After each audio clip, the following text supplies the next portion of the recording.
लावले 17 वेळा सांगायचे मी बाहेर आहे, मी इकडे आहे, मी अमुक आहे, मी तिकडे आहे. या 15 दिवसात फोन लावायला गेलो तर पतक पाका म्हणे मी अमित शहा पाशी आहे. अरे बाबा, अमित शहा देशाचे मंत्री आहेत, ते का ग्रामपंचायतचे सदस्य का भडव्या तुला तिथं बसायला?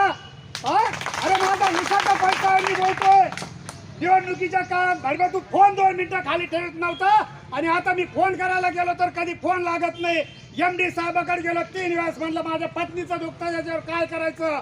त्याच्यानंतर मी नगरला स्वतः साखर आयुक्त आपले गोंदे साहेब यांच्याकडे गेलो. म्हणलं गोंदे साहेब माझे रीतसर तुम्ही तक्रार घ्या, मला आत्महत्या करायची.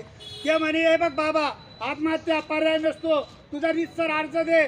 असे आम्हाला कमीत कमी 60-70 अर्ज तुझ्या अगोदर आलेले आहेत म्हणे.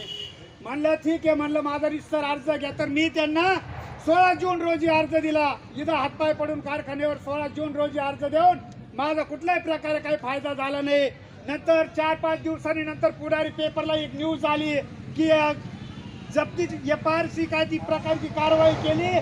तर आपल्या या केदारेश्वर कारखान्याचं त्यात नाव आलं. तर इथं केदारेश्वर कारखान्यावर 25,76,05,000 रुपये देणं बाकी आहे. तर मी नंतर MD साहेबांना पुन्हा तिथं स्वतः गेलो, विचारलं साहेब एवढी तुमच्याकडे देणं बाकी आहे, एवढी बाहेर साखर निघली कोरडांमधून, सगळं झालं, एवढा तुमच्याकडे ऊस आला, आम्हाला कमीत कमी म्हणलं ते साखर द्या किंवा खत द्या. ते म्हणजे इथं कुठल्याही प्रकारे माल शिल्लक नाही किंवा स्टॉक शिल्लक नाही आहे. एक दिवस पोलीस, आता मला मुलगी माझी 11वीला गेली, तिच्या शिक्षणासाठी मला थोडं उच्च शिक्षण द्यायचं होतं, शेतकऱ्याला वाटायचं आता आपल्या घरात आतापर्यंत आमच्या पिढीत कोणी नाही आलेलं.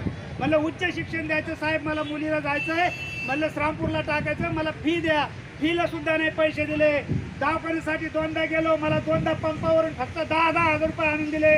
ते 10,000 असे आणून दिले.